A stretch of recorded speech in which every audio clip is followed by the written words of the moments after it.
Have you ever walked into a room only to feel the tension rise like you're an unwelcome visitor? That happens in workplaces too, folks.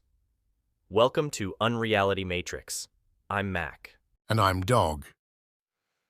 Today's episode delves into an under-discussed but serious topic that's been ruining the lives of many workers across the globe: workplace mobbing. Based on the informative article from Bing's Office Survival Guide. So, what's workplace mobbing, you ask? It's the office version of being ganged up on.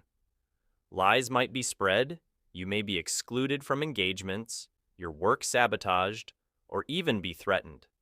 The sole purpose? To make the target feel isolated, helpless, and worthless. Look for these signs. Are you feeling anxious, stressed, or even depressed at work?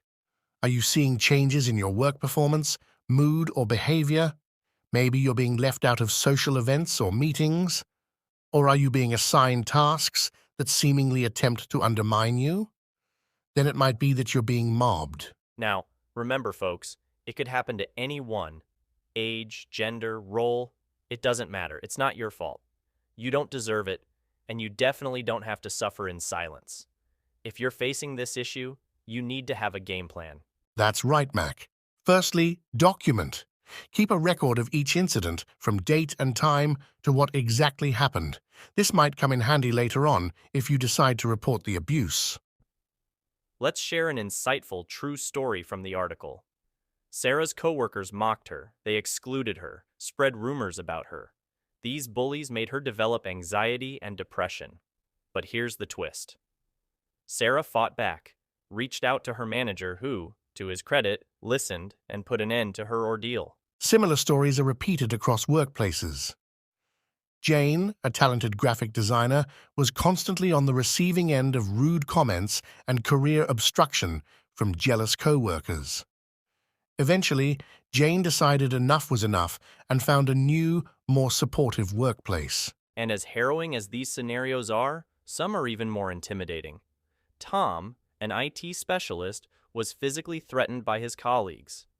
His mental health declined rapidly until he had to take leave. Tom went to the law and eventually won his case. These moving stories remind us that workplace mobbing can drastically affect a person's well-being, but there are solutions.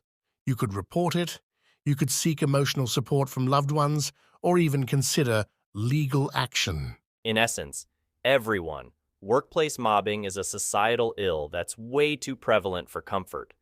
It's serious, it can harm you, physically and mentally, and the happiness you derive from your job.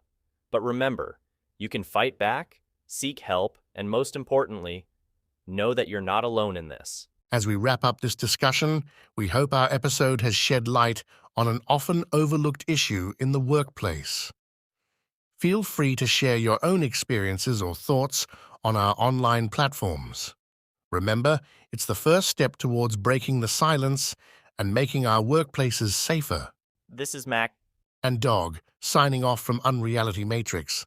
Stay safe and vigilant until the next episode.